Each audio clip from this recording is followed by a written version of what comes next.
Michael Thomas from Appleton, speaking in favor. And then if Norm Reynolds would be on deck, you will be speaking next. I'm handing this out. This Thank is you. an article I wrote in the Post-Crescent. I'm a community columnist. I'm a private citizen. I'm not a part of the paper. Just yesterday, for the record. And it has to do with this issue. And I know you're tired. I'm tired. I've been here since 1 o'clock in the afternoon. I wish I could go to happy hour with you right now, but that isn't the case.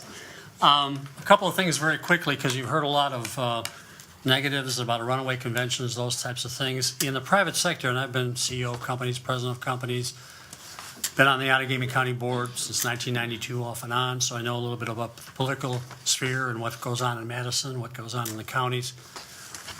In the private sector, we used to say the biggest enemy of good is great. You're waiting for the perfect solution, the perfect thing. If you wait for that perfect solution, you'll never pull the trigger.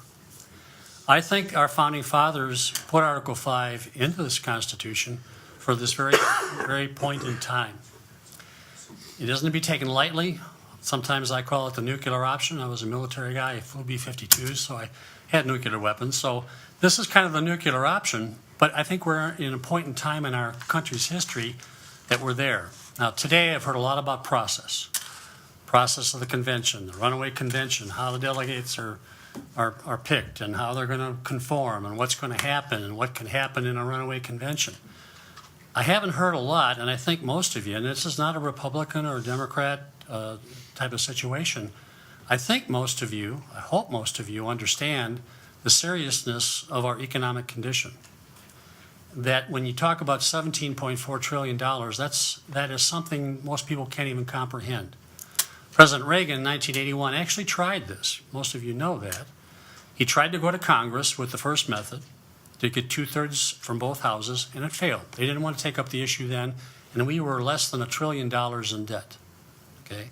But he realized, as most of the country even did then, I was around then, that we were in trouble if we didn't put some controls on.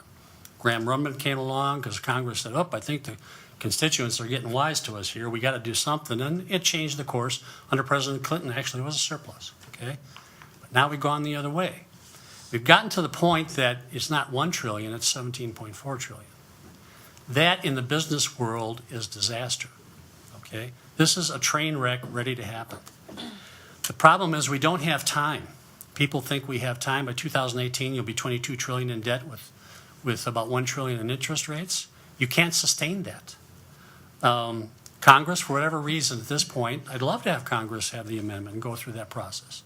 I mean, that would be the best way to do it. They've done it in every other thing, but they can't do it. The analogy I make in the last sentence, and I'll let you get going, the last paragraph here, and I'll just read it to you. Because I paraphrase this like the Titanic, okay? And I'll say, we've come to a point in our nation's history that we can no longer trust Congress or the president to address the serious issues our increasing national debt. I think you all realize that, either side of the aisle. You can't sustain this. You have to be serious. In business, you have to be serious or you die. The customer goes away. And you have to do that. The situation in Washington reminds me of the crew and passengers of the ill-fated Titanic. You have a captain who is on his last voyage and a crew that's ignoring the signs of impending danger, pushed by a wealthy ownership that's only concerned about the image and getting to New York in record time. Most of the passengers, us, believe the ship is unsinkable and impregnable to the forces of nature. However, some of the passengers and some of the crew are beginning to have some doubts about the leadership and safety of the ship. The signs are there, the consequences are serious if we as citizens don't take action and change our course. It talks about the 19 states. It's hoped that you aren't one of the passengers who think we're unsinkable. You may find out too late there are not enough lifeboats. We're to that point, ladies and gentlemen, and I think this is, at this point, the best option to get the attention of Congress and to ratify and get this 3/4 ratification.